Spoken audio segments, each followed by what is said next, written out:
Selamat datang. Di depan saya ada Nintendo Switch 2 dan saya akan menunjukkan kepada Anda cara mengkalibrasi kontrol gerak pada konsol ini.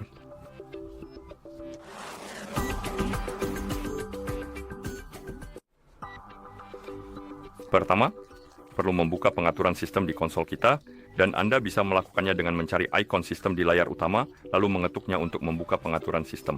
Sekarang gulir menu dengan menggeser layar dan cari opsi yang bernama controller dan aksesori.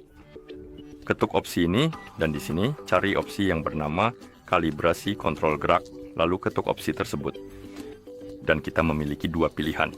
Kita punya kalibrasi konsol dan kalibrasi controller. Pertama, mari kita kalibrasi konsolnya. Jadi pilih opsi tersebut. Nantinya akan muncul instruksi untuk melepaskan controller Joy-Con kita. Jadi ambil Switch Anda dan pada controller, di setiap controller ada tombol di sampingnya. Dan ketika Anda menekannya, itu akan memungkinkan Anda untuk melepas controller tersebut. Jadi lepaskan controllernya, ayo. Letakkan Switch Anda di permukaan datar seperti di meja atau semacamnya. Lalu nanti akan ada pemberitahuan ketika proses kalibrasi sudah selesai. Dan untuk mengkalibrasi controller, Anda bisa memilih opsi lain, yaitu opsi controller, lalu kita perlu memasang kembali controller kita.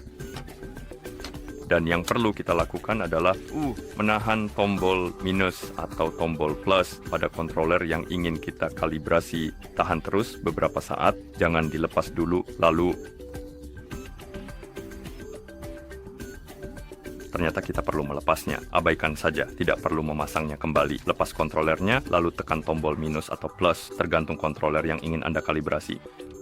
Tekan dan tahan tombol tersebut.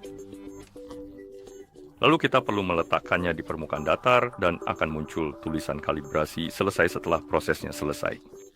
Begitu juga untuk kontroler yang satunya. Jadi kita bisa melakukan hal yang sama untuk kontroler kedua, mengikuti langkah-langkah yang telah kita lakukan sebelumnya. Pertama, mari kita lepas dulu kontroler kedua, lalu tekan dan tahan tombol plus pada kontroler tersebut seperti ini. Setelah itu, letakkan kontroler di permukaan yang datar dan tunggu beberapa saat hingga prosesnya selesai. Nanti akan muncul tulisan kalibrasi selesai. Setelah selesai, Anda bisa memasang kembali kontrolernya seperti ini, lalu tekan tombol home untuk kembali ke layar utama. Dan seperti itulah cara mengkalibrasi kontrol gerak di konsol ini. Terima kasih sudah menonton. Jika Anda merasa video ini bermanfaat, silakan pertimbangkan untuk berlangganan ke channel kami dan beri like pada video ini.